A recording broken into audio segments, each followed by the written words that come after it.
The carriage rolled beneath sunlit trees, birds flitting between branches as the steady clip-clop of hooves echoed through the forest.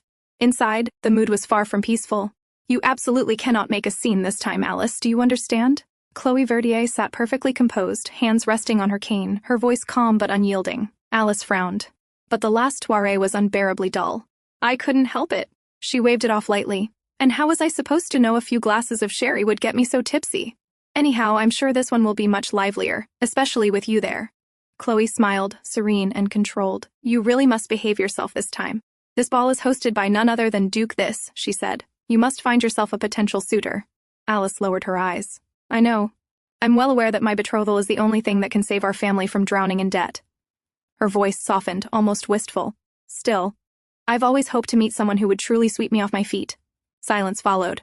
Chloe's fingers tightened around the handle of her cane. "I'm sorry, Alice. If only my leg weren't in such a state." Regret flickered across her calm expression. "I wish I didn't have to place such a heavy burden on my younger sister. This is all my—" Before she could finish, Alice suddenly stood, crossing the carriage in a single step. "Chloe." She wrapped her arms around her sister without hesitation. "What could you possibly have to feel sorry for?" Alice held her tighter, voice firm despite the smile. "If anyone is to blame, it's our father. Loving mother so much that he spent his entire fortune on her medical bills. And completely failed to manage the estate." Alice's voice sharpened as memories surfaced. "Think of what happened 3 years ago," she said bitterly. "Despite our family's precarious situation, father allowed Duke Thisse's army to use our castle." Chloe stiffened, startled. "He may be our father," Alice went on, "but I can't tell if he has a heart of gold, or if he's simply a fool." "Have you heard the rumors about Duke Thisse?" Alice said coldly. "None of them are good." The words grew darker as the rumors followed. Stories whispered in shadows, of illegitimate children born to mistresses, only to be secretly executed, of a man with a cruel temper, one who could destroy anyone who crossed him, regardless of rank. Some even claimed it would have been better if he'd died on the battlefield. "If you get on his bad side," Alice warned, "he'll ruin you completely." Chloe turned to her. "Alice, considering our family's standing, we're lucky to have even been invited to this event. Still, he's not the kind of person we should associate with," Alice said with worry, then sighed, waving it off. "I just hope we don't run into him while we're enjoying the festivities." Chloe didn't answer, but the unease in her eyes said enough. Her fingers tightened around the handle of her cane. "You cannot allow yourself to be afraid, Chloe," she told herself, forcing her breathing to steady. 3 years earlier, at Verdier estate, Viscount Verdier, the lord of a small castle, had opened his gates without hesitation. As the imperial army retreated from battle, the Verdier estate became their refuge. Chloe stepped carefully across the courtyard. Whispers followed her like shadows. "So, it's true. Viscount Verdier's eldest daughter is a cripple. In that state, how could she attend to anyone? Won't she just be in the way?" Each word struck sharper than the cold. Chloe lowered her gaze, pretending not to hear, and continued treating the injured. "Leave her be," someone muttered at last. "The cripple just wants to help." "Yeah, I've no complaints. She's a right feast for the eyes at least," another answered, and from not far behind Chloe, her father heard every single word. Later that night, Chloe stood at the doorway when the message was delivered. "His lordship has requested you leave the wounded in the care of the servants." Chloe paused, then bowed her head. "I understand." She sat on the edge of her bed, cane resting against her knee. "Did I cause father to worry?" A soft sigh escaped her lips. Still, her eyes lifted slowly, resolve returning in quiet measure. "Imagine the pain they're experiencing," she thought. "No wonder they're on edge." Just then, "Attention!" The sudden shout cut through the night. Chloe flinched, fingers tightening against the window frame. Footsteps followed, firm, measured. "Greet your commander!" Outside, the soldiers snapped into formation in perfect unison, boots crunching against the snow as they saluted. Chloe's breath caught. "That's the commander?" Her eyes followed the tall figure who stepped forward, broad-shouldered, clad in a dark uniform trimmed with gold. Then he spoke. "Earlier today, I received news of my father, Wilhelm von Thisse's passing. The air grew heavy. He was beheaded by the enemy," the commander continued evenly, "who chose to display his head upon their castle walls." Then he turned to one of the soldiers. "You," he said calmly, "do you wish to return home?" The man hesitated, then answered, "Yes, sir. My wife recently gave birth to our child. I wish for nothing more than to see them." The commander nodded and turned to another. "And you?" The second soldier hesitated as well before replying that he had a sick mother waiting for him at home, one he worried for deeply. One after another, the soldiers spoke, each giving their reason to return home. From above, Chloe heard them all, finally understanding the weight of their worries. Below, the commander continued, "As you can see, we have countless reasons to end this war and return home. I share that same goal." His voice lowered. I have not even been able to recover my father's body and hold a funeral to lay him to rest. So I will do everything in my power to lead my soldiers to victory. After all, this is a matter of House Thisse's pride and dignity. Damien Ernst von Thisse, commander of the army, paused before adding firmly, So now, let us turn all the desperation and longing we just felt into action. The soldiers' morale surged as they raised their hands in agreement. From above, Chloe's heart nearly skipped a beat. In a single moment, he had lifted the spirits of his men, far greater than the rumors claimed. Below, Damien stood as the soldiers shouted the name Thisse with pride. Then suddenly he glanced toward the window where Chloe was standing. Their eyes met. Chloe flinched, startled. She slipped down to the floor, covering her mouth. Were their eyes really locked just now? She wondered. After a moment, she peeked through the window again, only to see that the man had already turned away with his soldiers. She let out a heavy sigh. Remembering his words, she thought how she herself would never be able to stand like that after hearing of her father's passing. Clasping her hands together, she prayed softly, Please, allow those soldiers to return home so they can meet their loved ones. Below, the man who had turned away earlier paused. Slowly, he looked back toward the window, his fierce gaze piercing through the glass, as if searching for the woman he had seen only moments ago. The next morning, Chloe peeked outside her room. Seeing no one in the quiet dawn, she decided to hurry out and return before everyone woke, hoping to gather some herbs from the woods. Just as she was about to leave, a voice called out, Lady Chloe! She flinched at the sound of her name, then slowly relaxed when she saw it was Gilles. Where are you headed so early in the morning? He asked politely. Didn't his lordship ask you to stay in your room? I'm just going to gather some herbs from the forest, she replied. I can do that for you, Gilles offered quickly. And what if you pick the wrong ones again, like before? Chloe teased with a small laugh. Gilles flushed in embarrassment. But still, it's too cold outside, lady. Chloe, he said with concern. Smiling reassuringly, Chloe shook her head. You don't have to worry. I've gone on my own plenty of times. I'll be fine. Seeing her determination, Gilles could only nod. My lady, please be careful. Chloe waved goodbye and left while Gilles stood there watching her go, worry still lingering in his eyes. Inside the woods, Chloe carefully gathered herbs. Everyone else was working hard, so she felt she should make herself useful as well. As she thought that, a faint rustling of leaves caught her attention. Her gaze followed the sound, and she froze. A man stood by the riverbank in the early morning light. He was no ordinary man. It was Duke Thisse, the same man she had seen the night before. What was he doing here? This was a place only she knew. Her instincts told her not to disturb him. She decided to leave as quietly as possible. But in her haste, her cane pressed down on a dried leaf. The man turned sharply. Who's there? He demanded. What is your name? Chloe hesitated, then stepped forward. My apologies, Your Grace. I am Chloe Verdier, eldest daughter of Viscount Verdier. He strode toward her and stopped directly in front of her, his gaze fixed on her as if assessing something. After a moment, he spoke coldly. I've been noticing a pattern since last night. Chloe flinched. It seems Lord Verdier's eldest daughter has a habit of spying on others. Like a rat. She let out a slow breath and bowed slightly. I apologize if I've offended you, Your Grace. I swear on my name that I had no such intention just now. Oh? He raised a brow. So you did yesterday? Then, with an arrogant edge, he asked, Did your father order you to seduce me? Chloe froze, utterly stunned by his words. Damien continued coolly. So Lord Verdier isn't as naive as he looks. What an ambitious fellow. Lowering her head, Chloe replied firmly, That is not the case, I assure you. Really? He smirked. Then why were you making a show of treating my soldiers? Wounds? His gaze dropped to her foot. House Verdier may be of low standing, but such work is hardly fitting for a noblewoman, especially one of your condition. Chloe clenched her skirt tightly, her grip tightening around her cane. Is this truly the same man I saw yesterday? Meeting his gaze with dignity, she replied, I was only helping them so they could return to their families sooner. I fail to see how my title makes that wrong. She straightened. Besides, my late mother taught me that it is a noble's duty to aid those in need. That is the conduct expected of nobility. The man laughed softly. The comportment of nobility, you say? He stepped closer and leaned in. Chloe Verdier. Has it never occurred to you that trying to help beyond your abilities is not only selfish, but also a nuisance to others? His gaze sharpened. If you had heard the filthy jokes they made, would you still be able to hold your head high and speak of noble conduct? He paused, voice lowering. And imagine if Viscount Verdier had overheard them. How do you think he would have felt? His hand lifted, brushing through Chloe's hair. If I were him, I would have severed the heads of those who dared sully my daughter's name. Chloe stiffened. Those soldiers, he continued evenly, have watched dozens of comrades slaughtered in battle. Do you know what that does to a man? His eyes narrowed. And what's more, you're wandering through the forest early this morning with that leg of yours. If something were to happen to you, who would be to blame, my lady? Chloe turned her face away, avoiding his gaze. This land has belonged to House Verdier for generations. No one can enter without permission. It's safe. she argued. Damien smirked.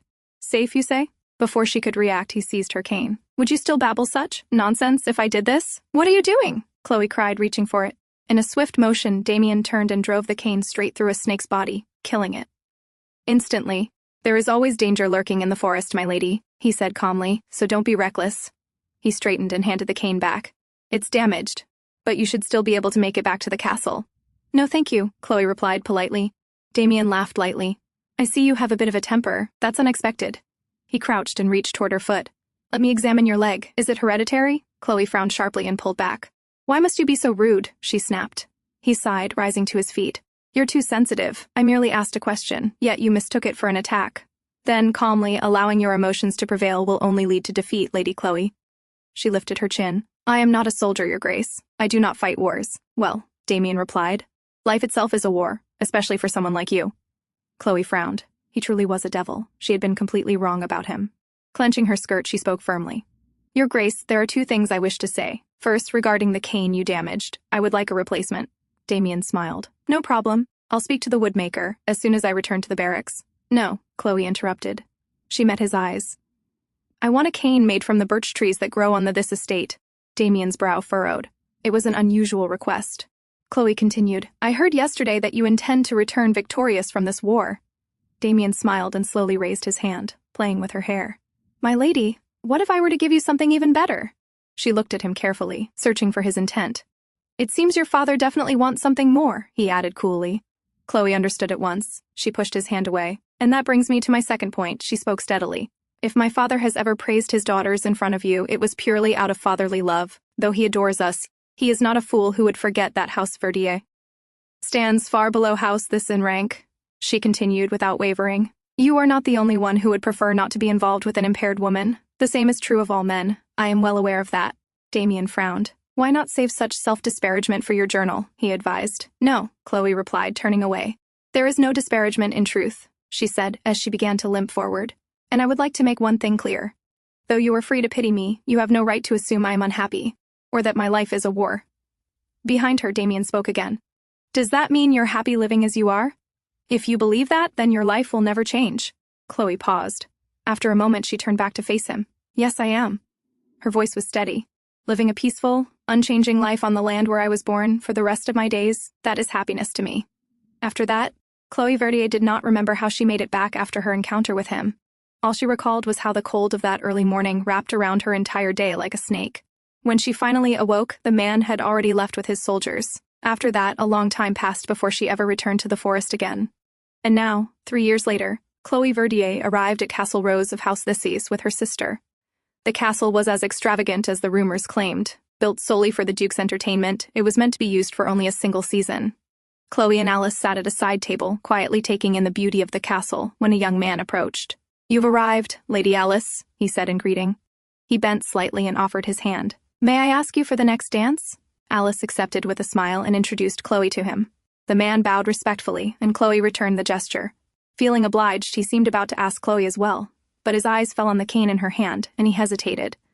Sensing his awkwardness, Chloe smiled gently. Watching people dance beautifully is a joy in itself, she said softly. Though I do appreciate the thought. It was her way of preserving her dignity. Lord Cormier led Alice to the dance floor, and the music began. Sitting aside, Chloe felt a quiet sense of relief. It seemed everyone had finally forgotten the scene Alice had caused at the last ball. Count Cormier appeared to be a fine match for her sister. There was nothing negative said about him anywhere, and Chloe found herself glad. She even considered thanking Duke Thisse for the invitation. Though, after how their first meeting had gone, it would have been better to avoid him altogether. Still, it wouldn't be proper. And besides, why had he invited them at all? Was it because their father had helped him and his army 3 years ago? Yet he hadn't seemed like a man who appreciated another's kindness. Chloe could only hope that if she did run into him, he might have already forgotten her. Lost in thought, she was startled by whispers. Look, the Duke has arrived. Her heart sank. When she looked up, she realized the man was already standing in front of her. So he remembered her. With a quiet sigh, Chloe rose and stepped forward. Greetings, Your Grace, she said, bowing. Damien smiled faintly. It's been a while, Lady Chloe Verdier. I am indebted to your father and wish to thank him in person, but I have been quite busy, he continued. So thank you for accepting my invitation. He inclined his head slightly. Then his gaze fell to the cane she was holding. Without hesitation, he raised his hand. "If it is not too much to ask, may I have this dance?" Chloe stared at him, utterly confused. What did this man think he was doing? Whispers immediately filled the room. Did he not see her cane? One murmured. Lady Verdier must have done something to antagonize House this, another whispered. Chloe, who had been standing quietly and listening, finally spoke. "My sincere apologies, Your Grace, but I'm afraid I'm not proficient enough to be your dance partner." The man she had met years ago hadn't changed one bit. Damien stepped closer. "Are you turning me down because others have already asked you, and I might have to wait?" he asked lightly. "If so, I hope you aren't rejecting me. I would very much like a dance with you." He smiled as he spoke, yet every word made Chloe uncomfortable. "Are you tormenting an innocent young woman again, Damien?" A voice cut through the tension. "Can't you see the poor girl is about to break into tears?" It was Johannes, the first prince of the kingdom of Swanton. He stepped closer, his tone sharp. "She's already declined your invitation. It's hardly gentlemanly to continue harassing her. Did you forget your manners after spending time on the battlefield?" Damien glanced at him coolly. "Asking a beautiful woman to dance is not something I would consider poor etiquette." He then looked back at the woman in front of him, "And I'm sure she isn't the type to cry easily." Johannes sighed and turned to Chloe. "I apologize on behalf of my cousin." Chloe met his gaze calmly. "Your Highness, there's no need to apologize. His Grace was merely being considerate, thinking I might end up a wallflower due to my condition." Johannes studied her with interest. "What a clever young lady," he said. "What is your name?" "I am Chloe Verdier, the eldest daughter of House Verdier," she introduced herself. Damien stood silently beside them, watching the exchange. House Verdier," Johannes said. "I would very much like to meet your father someday, the man who raised such a beautiful daughter to be so bold." He patted Chloe's shoulder lightly. Damien's brow furrowed at the sight. Chloe bowed deeply. "My apologies, Your Highness, but I am here today with my younger sister, not my father." As she finished speaking, she suddenly realized something. Alice, she scanned the ballroom, but her sister was nowhere to be seen. "Is that so?" Johannes replied. "Then introduce her to me later." With that, he departed. Damien watched Chloe carefully, understanding at once why she looked flustered. He leaned closer. "Where is your sister, Lady Chloe?" "She was just here," Chloe said anxiously. "I can't see her anywhere. Please allow me to look for her." As she turned to leave, Damien caught her hand, still gripping the cane. "Chloe Verdier," he whispered, leaning in. "Do you remember our little agreement regarding your cane?" She looked at him sharply. "Unless you're going to give me a new one, please let go of my hand." "Don't worry," he replied calmly. "You'll get it soon." He yanked the cane from her grasp and offered his arm instead. "It would be troublesome if your sister were inebriated and indisposed again, wouldn't it?" he said smoothly. "And this castle is vast. As its master, I shall guide you." After failing to find Alice inside the ballroom, Damien led Chloe outside toward the rose garden. "It seems you've practiced walking on your own quite a bit," he remarked. As they descended the steps, Chloe felt herself waver, certain she might fall. "That must be painful," he added calmly. She tightened her grip on his hand, the only support she had. "No, I'm fine. You're very kind, Your Grace," she replied. Damien smirked. "I see you still have that fighting spirit." Chloe sighed quietly, regretting having let him take her cane. As they walked, his gaze drifted to her hair. "Who put those hair ornaments in for you?" he asked suddenly. Startled by the question, she looked at him. "I did it myself," she answered after a moment. "No wonder it's a mess," he said, his eyes still fixed on her. Chloe felt his gaze pricking her skin. Her face flushed as she asked softly, "Please, return my cane." "Oh, shall I?" he replied lightly. "But we're already here, and I was informed a young woman was spotted in this garden. It might be your sister." Chloe could only pray inwardly that Alice hadn't done anything reckless. As they moved forward, a breathless moan reached their ears, ragged, urgent. Chloe's eyes widened in shock. Two figures came into view, entwined and kissing passionately.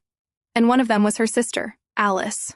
Realizing Chloe was there, Alice tried to push the man clinging to her away, but he didn't budge. "Oh my," Damien muttered under his breath. "What on earth are you doing?" Chloe asked, flustered. At last, Alice shoved the man back. "Go," she urged. "You'll be in danger if they catch you." "I don't care," he replied with a smirk. "Please, Eddie," Alice pleaded. Chloe flinched at the name. She had heard it before. Alice had once told her about a man she met at a village festival, a bohemian she spoke of with a smile. Never in her dreams had Chloe imagined they would meet again like this after the man finally left. Alice ran straight to her sister. "Chloe, Eddie just appeared out of nowhere." "Stop talking, Alice," Chloe said firmly, "and go back to the carriage, now." As Alice dashed back toward the carriage, Damien and Chloe were left standing alone. The air turned awkward, heavy, suffocating. Damien broke the silence first. It seems the younger daughter of House Verdier will be setting tongues wagging yet again, he said coolly. She certainly has a talent for causing scandal whenever she appears in high society. Chloe lowered her head, trembling. I beg you. Please do not speak of this to anyone. But Damien was not easily persuaded. He leaned closer. And why shouldn't I? Then he added calmly, I'm sure you're aware no one would find fault if I were to punish your family for bringing an unauthorized person into my estate. Chloe's hands shook. She knew she had no choice. If she failed to convince him, her family's ruin was certain. She dropped to the ground and bowed deeply. This is my fault for not keeping an eye on her, she said urgently. Please, if you must punish someone, punish me. Damien knelt in front of her instead. And if I agree, he asked with interest, what will you do for me? Chloe looked up at him, her heart racing. She had no time. She needed an answer. 3 years ago, she said after a moment. It was my father who allowed you to use our castle during the war. That is how he contributed to your victory. Damien laughed softly. So you're asking me to repay that debt like this? I only ask that you show our humble family a little generosity, Your Grace, Chloe replied.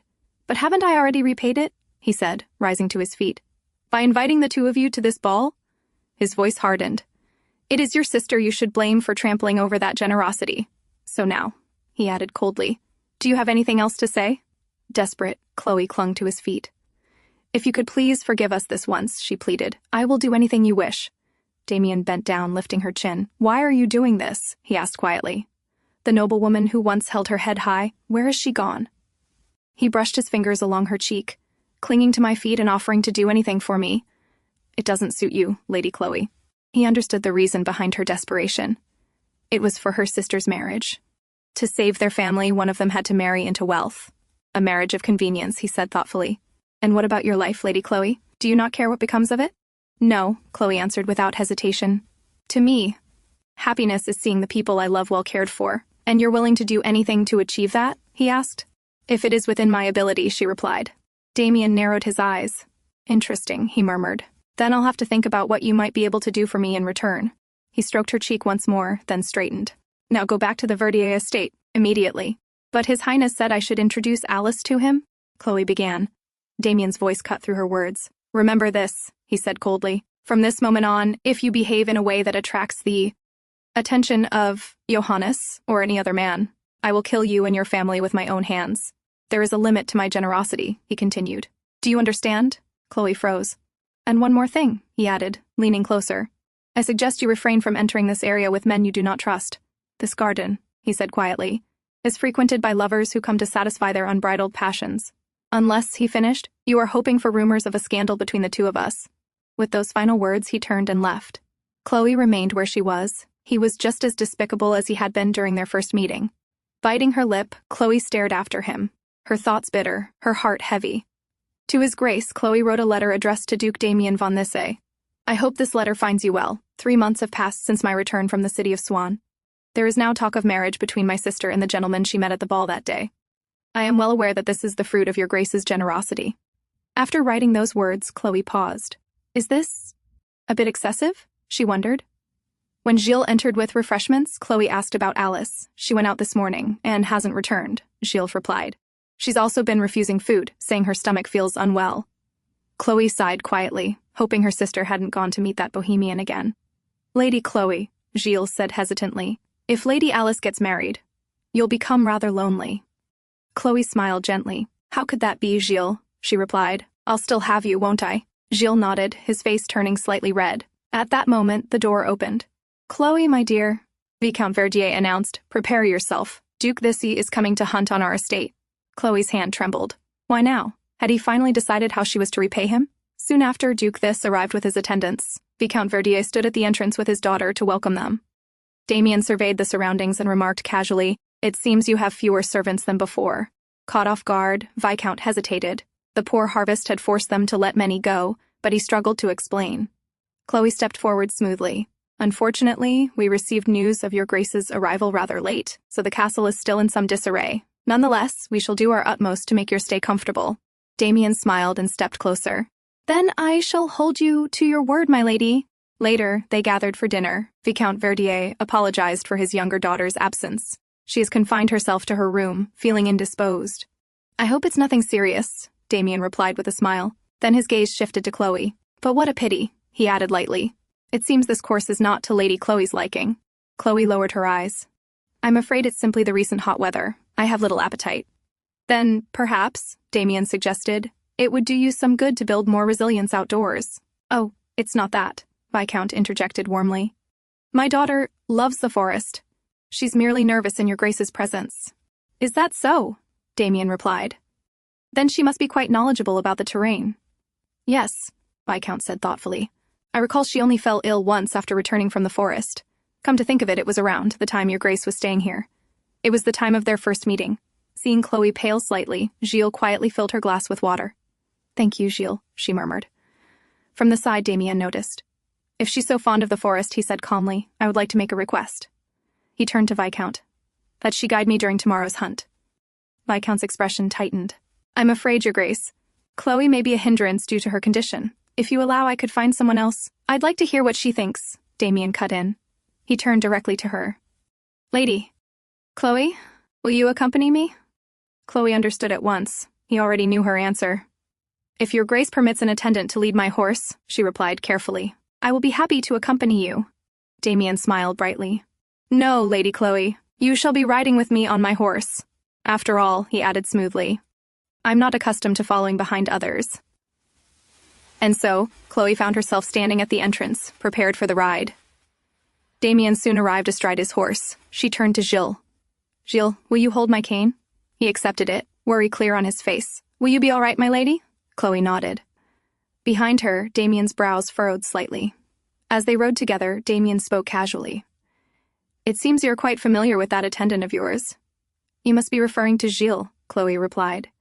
He has been with our family since he was young. When other servants left due to unpaid wages, he chose to remain with us.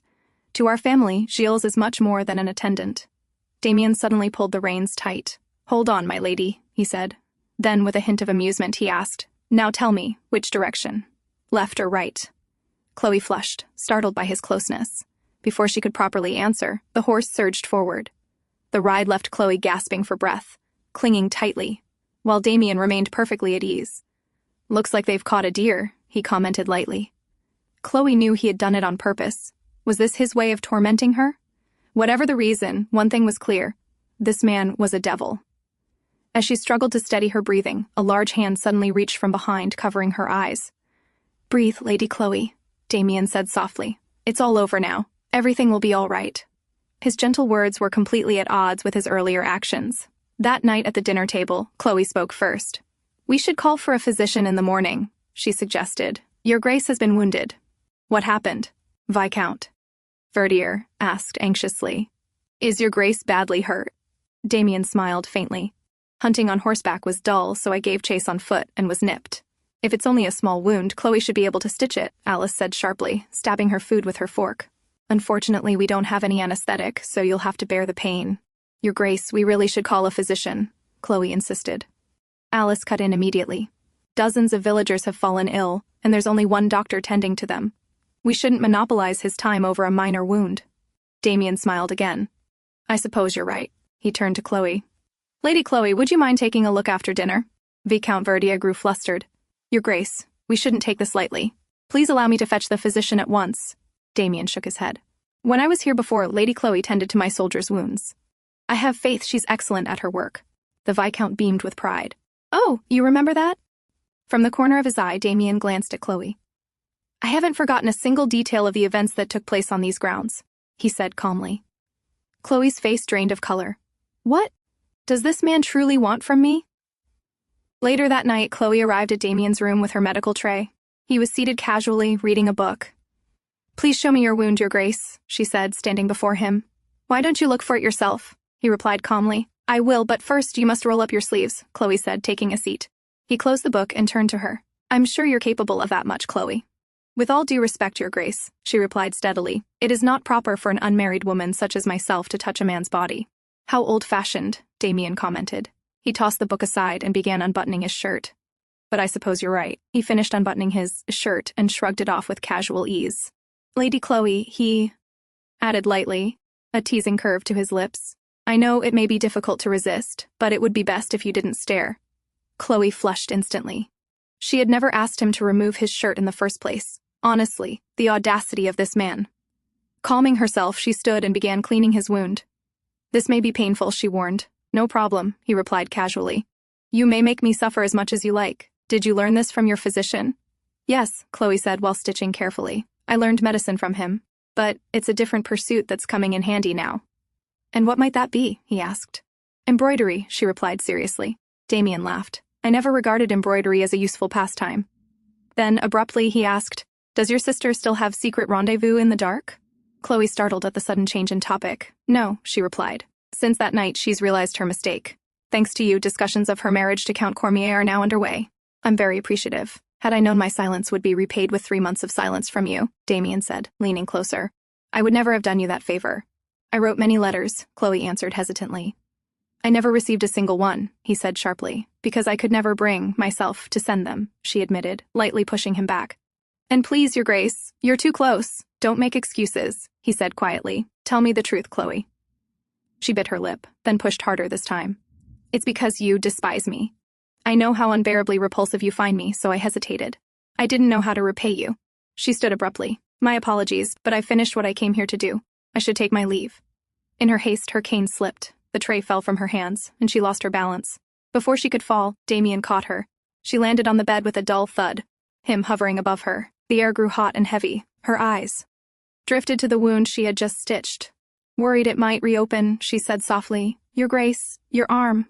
You can always fix it again," his voice came from above. "Can't you?" She clenched her dress nervously. "What is it that you want from me?" she asked. He took a strand of her hair, kissed it lightly, and replied, "I think you already know the answer." Chloe turned her face away. "I am only here to treat your wound, as per my father's instruction." "My dear Lady Chloe," he smiled, "do you truly believe that's what he wants?" It was the same conversation they had shared 3 years ago. "I understand that after living on the battlefield for so long, you doubt people's intentions," Chloe said carefully. "However, to believe that every woman in the kingdom is desperate to marry you," she met his eyes, "is rather an egotistical delusion, is it not, Your Grace?" Damien froze. Then he laughed, loudly. Chloe watched him in silence, wondering if he truly was unhinged. At last he spoke. "Very well. Shall we put your theory to the test?" He sat up, pulling her with him, then released her. "You may go now, Lady Chloe. You've done what you came here to do." Chloe left his room and let out a long breath, finally free from his grasp. Back in her own room, she wondered why she had ever wasted time thinking about such a detestable man, and why she had even prepared those gloves as a gift to thank him. Still, she reminded herself not to let emotion get the better of her. It was because of him that Alice had met Count Cormier. She opened the window, letting a cool breeze flow in. Once Alice is married, she thought, things will stabilize, and everything will be all right. The next morning, Alice paused mid-sip, her teacup hovering in the air. "Chloe?" she asked, utterly surprised. "Are you sure it was his arm that was injured, not his head?" Before Chloe could respond, Viscount Verdier spoke again, visibly unsettled. "Your Grace, I'm not certain I heard you correctly." Damien placed his cup calmly on the table. "I said I wish to propose marriage to your daughter, Lady Alice Verdier." The air froze. "Well, you see," Viscount began awkwardly, "talks of her engagement with Count Cormier are already underway." "That does not change my desire to have her hand in marriage," Damien replied with a polite smile. "And it seems you do not find me an adequate suitor, Lord Verdier." The tension in the hall thickened. No one knew how to react to the Duke's sudden proposal. "That is not the case, Your Grace," Viscount said hastily. "Regardless of my own thoughts, I must respect my daughter's wishes." Damien rose from his seat. "Indeed you must. I will give you 3 days to deliberate," he continued. "In the meantime, I shall stay at my villa on the neighboring estate." He turned toward Chloe, fastening his gloves. "I hope you will give this matter thorough consideration." Then he left. Alice fled to her room, sobbing. "I never asked to become a duchess," she cried. "I know this is a wonderful opportunity for you, but—" "Alice," Chloe said gently, trying to calm her, "if you don't want this, you don't have to go through with it." She didn't understand why the Duke had suddenly proposed. "Is this connected to the test he mentioned last night?" "I'll speak to father," Chloe assured her. Alice clung to her desperately. "What will happen if I refuse the Duke? But don't cry," Chloe said softly. "Everything will be all right," but Alice's heart held something else entirely. "I'm in love with Eddie," she confessed. "Alice, that man is—" Chloe began, but Alice cut her off, her voice breaking. "I'm carrying his child, Chloe." The words struck like lightning. "What can I do?" Alice sobbed. Chloe was utterly stunned. Later, Chloe sat alone in her room. Have we placed too heavy a burden on Alice? Was this the result of our own selfish greed? If this was the truth, then she had no choice. She would stop this marriage, and she would convince her father, no matter the cost. The next day, Chloe sat with her father, determination steady in her eyes. I wish to speak about Alice's marriage, she began. Viscount Verdier sighed heavily. I've been thinking about it as well. A marriage with House Thisse brings both relief and concern. Relief, he continued, because the Duke would never abandon his wife, even if fault were found with your sister. House Thisse understands better than anyone how cruel fate is toward a divorced woman in this kingdom. Father, Chloe interrupted firmly, there is something I must tell you. Before she could say more, the door burst open. Lord Verdier, Lady Chloe. Gilles appeared. Lady Alice has disappeared. He handed them a letter he had found in Alice's room. Viscount snatched it with trembling hands and opened it. To my beloved father and my dear sister, I grew up witnessing the boundless love between father and mother. That is why I can no longer ignore what my heart desires. For the sake of the child I carry, I wish to hold my head high. To prove that, to myself, I will relinquish the name Verdier and live simply as Alice. I apologize, father, for my selfish actions. I hope one day I may make amends. The letter slipped from Viscount's grasp. Unable to bear the shock, he collapsed to the floor. Several hours later, when he regained consciousness, the first thing he asked was, Chloe, did you know? I was only aware of the man, she admitted quietly. The fact that you never mentioned it, Viscount said heavily, means you disapproved of him. Chloe shook her head. If Alice chose him despite my objections, then he must be a worthy man. She took her father's hand. I trust her judgment, father. Then she added gently, as for Duke Thisse, leave him to me. I will speak with him. She rose with a faint smile. Outside the room, Chloe found Gilles waiting. You looked the other way when she left, didn't you? She asked softly. Gilles nodded. I suppose there's no hiding anything from you, he said apologetically. Thank you for being there for her, Chloe replied. I wasn't sure what the right thing to do was. That's why I'm grateful you helped her leave. Gilles lowered his head. Lady Chloe, please don't think you must take responsibility for this. If you do, I don't know how I could live with myself. Chloe met his gaze, her resolve unwavering. But I am the only one who can look after this house now, she said, so I will find a way for all of us to survive, even if it means making a dangerous choice. 3 days later, Chloe stood on an outdoor balcony when a man's voice rang. Did you find my offer of marriage so pleasing that you decided to inform me of its acceptance in person? Damien spoke casually as he approached. There was something I needed to discuss, Chloe replied. That is why I came myself. He tilted his head. Are you suffering from some sort of illness? What do you mean? Chloe asked, flustered. If not, Damien continued nonchalantly, seating himself on the sofa, then why don't you come closer and sit beside me? His open shirt did little to conceal his broad chest. Not wishing to argue, Chloe finally sat down next to him. My wound isn't healing, Damien said casually. Have you seen a physician? She asked. No, he replied. Will you apply some of this solution for me? He gestured toward the bottles nearby. Chloe, who had come to refuse his proposal, silently leaned closer. She cleaned the wound and advised him to avoid going out too much in the heat so it could heal properly. But we don't have such pleasant summers in House Thisse, he said lightly. So I want to enjoy it while I can. When she finished, he spoke again. So, why was my proposal rejected? Chloe hesitated, then answered, Marriage is physically infeasible for my sister, Damien laughed. And why is that? Did she suddenly pass away? Chloe clenched her dress. Before I tell you the truth, she said carefully, I want to ask you something. She met his gaze. The reason you wished to marry my sister, was it because of me? He laughed again. Do you remember what you said to me that night? He was referring to when she called him arrogant and delusional for believing every woman wished to marry him. With a smirk, he added, But I would say it is you, Lady Chloe, who is absorbed in delusion, thinking I would marry the indebted daughter of a low-ranking viscount simply to torment her disabled sister. Chloe flinched and turned her face away in embarrassment. You're right. I also think it's unlikely. Sometimes you're amusing, he remarked. Then Chloe asked quietly, Then does that mean you love Alice? Damien sighed. Do I strike you as a romantic who believes marriage is founded on love? Then there can only be one explanation. Chloe said firmly. There must be a pressing reason you need to marry a daughter of House Verdier, one you cannot reveal. Damien nodded slightly. Go on. If there is a rational reason you would reject every other proposal to marry into a low-ranking family, Chloe continued, then it wouldn't matter which daughter you married. She looked at him directly. You might even prefer to wed a woman with a flaw so conspicuous that no one would give her a second glance. Damien smiled and leaned closer. You mean, for instance, a woman who has lost the use of one leg? If I had lost the use of both? Chloe replied flatly. Perhaps I would have made a more perfect bride for you, wouldn't I? Damien leaned closer still. He lifted her chin, and in the next moment, captured her lips. Chloe's eyes widened in shock. The air grew hot as he deepened the kiss, his breath mingling with hers. until she found herself momentarily overwhelmed. Then he pulled back, watching her flustered expression. Chloe shoved him away. "What do you think you're doing? You keep making such remarks," he replied calmly. "I simply wanted to see how sharp that tongue truly is." He pulled her lightly back against him and kissed her neck once before murmuring, "It seems like the perfect opportunity to ask whether you could bear me an heir." Chloe froze, then struck him hard across the cheek. "To behave this way when you have yet to respond to my offer is shockingly disrespectful, Your Grace," she said, breathing hard. Damien turned his head back slowly, licking his lip. "Well," he commented, "that was a fitting response." He rose and began buttoning his shirt. "But I suggest you familiarize yourself with the principles of negotiation again. You may leave, now." A few days later, Chloe sat in the sitting room, unconsciously brushing her fingers against her lips. The memory of that kiss still lingered there. "Are you all right, my lady?" Gilles asked with concern. "You look rather pale." "Yes, I'm fine," Chloe replied firmly. They then spoke about the matter troubling the household. The royal family had continued sending gifts, all meant for Alice, the woman Duke Thisse had proposed to. "The garden is still filled, with wagons carrying presents," Gilles reported. Then, hesitating, he added, "If I may ask, did your conversation with the Duke not go well?" Chloe lowered her gaze. Of course, the conversation had ended bitterly. If her intuition was correct, Prince Johannes was the official heir to the throne. But there was one man whose influence rivaled that of the royal family itself, a man who commanded the people's support, Duke Damien von Thisse.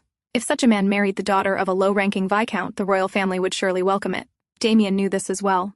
So why was he doing this? Before Chloe could think further, a knock sounded at the door. An attendant entered. "A guest has arrived, Lady Chloe." "Who is it?" she asked. "It's Duke Thisse. Shall I inform the master?" Chloe flinched, then stood. "No need. Let father rest. I will prepare myself and meet him." But when she reached her room, she froze. Damien was already inside. "I see you look quite surprised too." "Find me here," he said with a grin. Chloe frowned. "It is improper to enter a lady's room without permission, Your Grace." "I couldn't help myself," he replied as he rose. "I missed you too much. This is a private space," Chloe said firmly. "Let us go to the drawing room." Damien stepped closer, blocking her path. "That won't be necessary, my lady." He toyed with a strand of her hair. "Our relationship will soon be such that privacy between us won't be required." From the side, Gilles stood frozen, stunned by the Duke's behavior. Damien's sharp gaze flicked toward him. "Shut the door and leave." His tone left no room for refusal. Gilles obeyed, his hands trembling as he closed the door, unable to understand why the Duke was behaving like a man who already claimed Lady Chloe as his own. Inside the room, Damien presented a necklace. "These jewels have been passed down through generations of House Thisse," he said calmly. "By tradition, my mother should be the one to give them to you, but she does not fully approve of this match." Chloe nodded. "That is to be expected," she replied evenly. Damien studied her for a moment. "Are you merely pretending to be calm?" he asked, sounding slightly displeased. "Or do you truly feel indifferent?" Chloe met his gaze and asked quietly, "Does this mean you are accepting my offer, Your Grace?" Damien smiled. "Yes." He retrieved the necklace from its box. "Chloe Verdier, consider this a proposal." Then he asked plainly, "Will you be my wife?" Chloe looked at him for a long moment before bowing her head. "I am truly grateful that you have decided to accept my offer." "Grateful?" he echoed. "And how will you prove that?" "I will do my utmost to assist you in every endeavor you undertake," she replied firmly. "And what do you think I want?" he asked, returning the necklace to the box. "What do you believe I seek from you?" Chloe hesitated. "Must I run my tongue across your lips again to make you speak?" he added coolly, lowering her head. She answered, "I believe it is power that you seek, though I am too short-sighted to know your precise intentions." "Chloe," he said sharply, "you are not short-sighted. From now on, you are not to say such things." She flinched, then nodded. "I will do everything within my capacity to assist you. And if, in the future, you wish for a divorce, I will willingly accept it." "You would grant me a divorce?" he scoffed. "How insolent. Your arrogance infuriates me." "I apologize if that is how it sounded," Chloe said quietly. "That was not my intention." "Then what is your intention?" he pressed. "What is it that you want from me?" Clenching her dress, Chloe finally said, I want to be a duchess." Damien stood, retrieved the necklace, and placed it around her neck. Chloe froze, hardly believing what was happening. Leaning in from behind, he whispered, "How does it feel to wear the jewel of House Thisse?" Her neck flushed red. "It feels heavy, Your Grace. This is nothing compared to the responsibility you will bear as a duchess," he replied softly.